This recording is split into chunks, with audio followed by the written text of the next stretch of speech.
DY CM Harshbhai Sanghvi Ahmedabad પહોંચ્યા હતા। ગીતા મંદિર એસટી બસ સ્ટેશનની મુલાકાત લીધી હતી। એક્સ્ટ્રા એસટી બસ સંચાલનનું મોનિટરિંગ કર્યું હતું। હર્ષભાઈએ પ્રવાસીઓની સાથે વાર્તાલાપ પણ કર્યો હતો। પીવાના પાણી સહિતની વ્યવસ્થાની ચકાસણી કરી।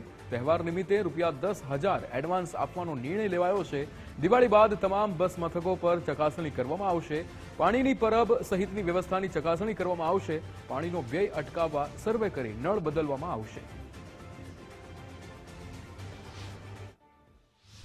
ઉપ મુખ્યમંત્રી તરીકેની ઓફિસનો ચાર્જ લેતા જ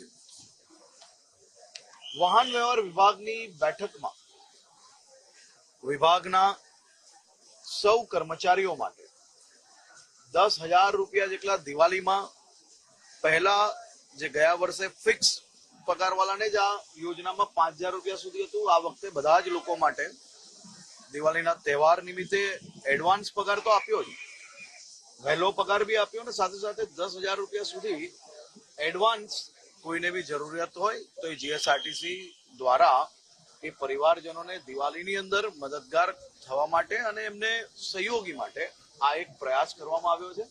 પહેલી જ બેઠકમાં પહેલો મહત્વનો નિર્ણય એ જીએસઆરટીસીના 37,000 જેટલા અમારા જે કર્મચારીઓ છે તેના માટે લેવામાં આવ્યો।